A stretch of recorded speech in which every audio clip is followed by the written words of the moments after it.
गुरु प्यारी साध संगत जी, राधा स्वामी जी, बाबा जी द्वारा सुनाई गई साखी।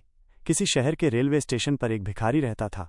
वो वहां आने जाने वाली रेलगाड़ियों में बैठे यात्रियों से भीख मांगकर अपना पेट भरता था। एक दिन जब वो भीख मांग रहा था तो सूट बूट पहने एक लंबा सा व्यक्ति उसे दिखा। उसने सोचा कि ये व्यक्ति बहुत अमीर लगता है, इससे भीख मांगने पर ये मुझे जरूर अच्छे पैसे देगा। वो उस लंबे व्यक्ति से भीख मांगने लगा।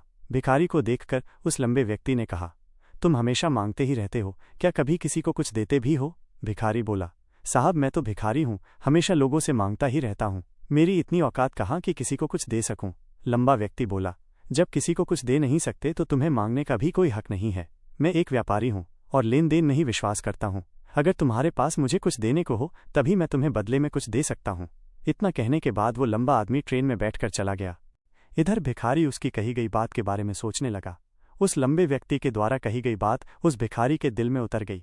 वो सोचने लगा कि शायद मुझे भीख में अधिक पैसा इसीलिए नहीं मिलता क्योंकि मैं उसके बदले में किसी को कुछ दे नहीं पाता हूँ। लेकिन मैं तो भिखारी हूँ, किसी को कुछ देने लायक भी नहीं हूँ। लेकिन कब तक मैं लोगों को बिना कुछ दिए केवल मांगता ही रहूँगा। बहुत सोचने के बाद उस भिखारी ने निर्णय किया कि जो भी व्यक्ति उसे भीख देगा उसके बदले में वो भी उस व्यक्ति को कुछ जरूर देगा। लेकिन अब उसके दिमाग में ये प्रश्न चल रहा था कि वो खुद भिखारी है तो भीख के बदले में वो दूसरों को क्या दे सकता है। इस बात को सोचते हुए 2 दिन हो गए लेकिन उसे अपने प्रश्न का कोई उत्तर नहीं मिला था। तीसरे दिन जब वो स्टेशन के पास बैठा हुआ था तभी उसकी नज़र कुछ फूलों पर पड़ी जो स्टेशन के आसपास के पौधों पर खिल रहे थे। उसने सोचा, क्यों न मैं लोगों को भीख के बदले कुछ फूल दे दिया करूं। उसको अपना ये विचार अच्छा लगा और उसने वहां से कुछ फूल तोड़ लिए। अब वो ट्रेन में भीख मांगने पहुंचा।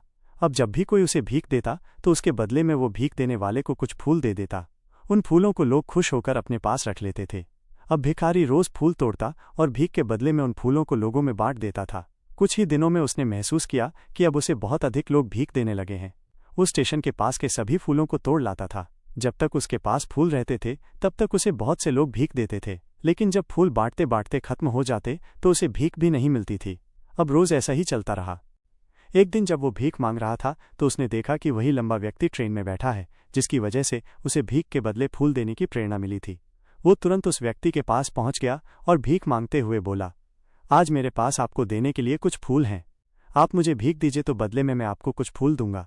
उस लंबे व्यक्ति ने उसे भीख के रूप में कुछ पैसे दे दिए और भिखारी ने कुछ फूल उसे दे दिए। उस लंबे व्यक्ति को बात बहुत पसंद आई। वो बोला, वाह क्या बात है, आज तुम भी मेरी तरह एक व्यापारी बन गए हो। इतना कहकर फूल लेकर वो लंबा व्यक्ति अपने स्टेशन पर उतर गया। लेकिन उस लंबे व्यक्ति द्वारा कही गई बात एक बार फिर से उस भिखारी के दिल में उतर गई। वो बार बार उस लंबे व्यक्ति के द्वारा कही गई बात के बारे में सोचने लगा और बहुत खुश होने लगा।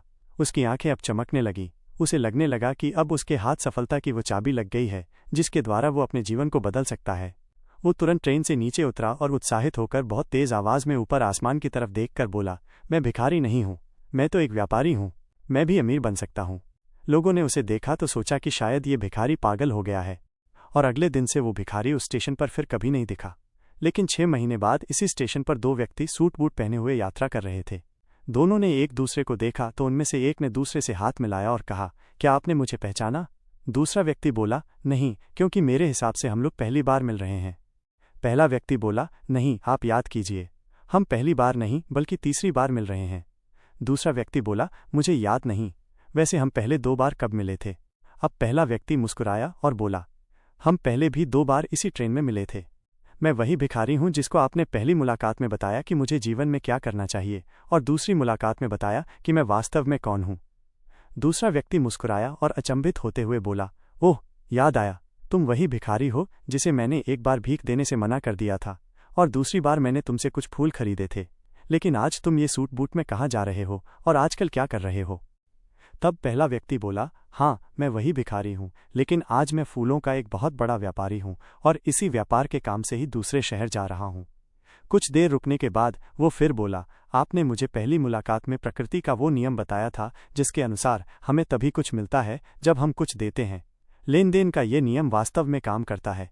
मैंने ये बहुत अच्छी तरह महसूस किया है, लेकिन मैं खुद को हमेशा भिखारी ही समझता रहा। इससे ऊपर उठकर मैंने कभी सोचा ही नहीं।